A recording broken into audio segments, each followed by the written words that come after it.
Hello everyone. Consequences. The revolt of 1857 marks a turning point in the history of India. It led to far reaching changes in the system of administration and the policies of the British government. Even before the revolt could be suppressed fully, the British Parliament on August 2, 1858 passed an act for the better government of India. The act declared Queen Victoria as the sovereign of British in India and provided for the appointment of a Secretary of State for India, a member of the British cabinet. The direct responsibility for the administration of the country was assumed by the British Crown and the company rule was abolished. The assumption of the government of India by the sovereign of Great Britain was announced by Lord Canning at a Darbar at Allahabad in the Queen's proclamation issued on November 1, 1858.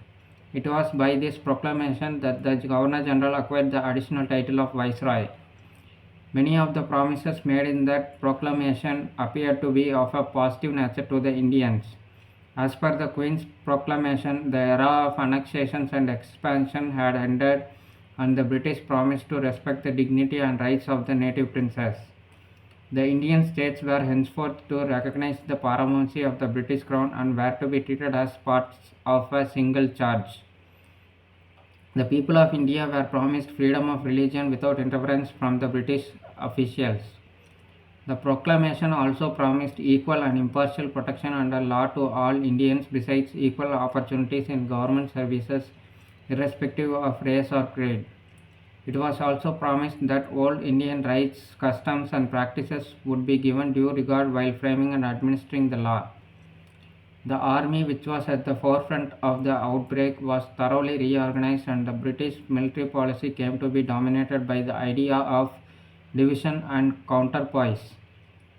The British could no longer depend on Indian loyalty, so the number of Indian soldiers was drastically reduced, even as the number of European soldiers was increased. The concept of divide and rule was adopted, with separate units being created on the basis of caste, community, region. Recruits were to be drawn from the martial races of Punjab, Nepal, and northwestern frontier who had proved loyal to the British during the revolt. Effort was made to keep the army away from civilian population. The Army Amalgamation Scheme of 1861 moved the company's European troops to the services of the Crown. Further, the European troops in India were constantly revamped by periodical visits to England, sometimes termed as the Linked Battalion Scheme.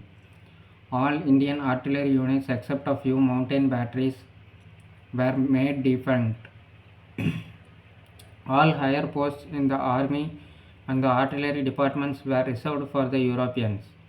Till the first decade of the 20th century, no Indian was thought fit to deserve the King's commission, and a new English recruit was considered superior to an Indian officer holding the Viceroy's commission. The earlier reformist zeal of a self-confident Victorian liberalism evaporated as many rebels in Britain began to believe that Indians were beyond reform.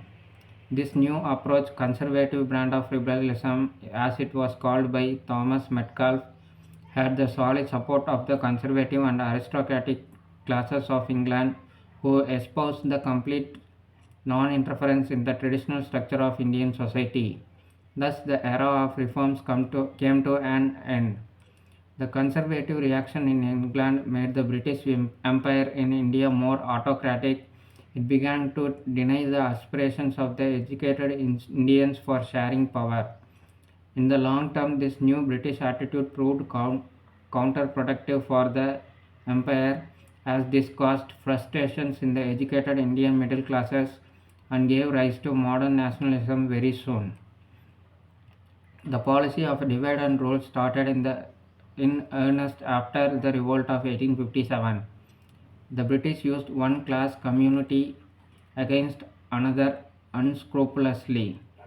Thus, socially, there was irremediable deterioration. While British territorial conquest was at an end, a period of systematic economic loot by the British began. The Indian economy was fully exploited without fear. In accordance with Queen's Proclamation of 1858, the Indian Civil Service Act of 1861 was passed, which was to give an impression that under the Queen all were equal, irrespective of race or creed. In reality, the detailed rules framed for the conduct of the civil service examination had the effect of keeping the higher services a close preserve of the colonizers. Racial hatred and suspicion between the Indians and the English was probably the worst legacy of the revolt. The newspapers and journals in Britain picturized the Indians as subhuman creatures who could be kept in check only by superior force. The proponents of imperialism in India dubbed the entire Indian population as unworthy of trust and subjected them to insults and contempt. The complete structure of the Indian government was remodeled and based on the notion of a master race, justifying the philosophy of the white man's burden. Thus widened the gulf between the rulers and the ruled, besides causing eruptions of political controversies, demonstrations, and acts of violence in the coming period. Like, share, and subscribe to support the channel. Thank you. Bye.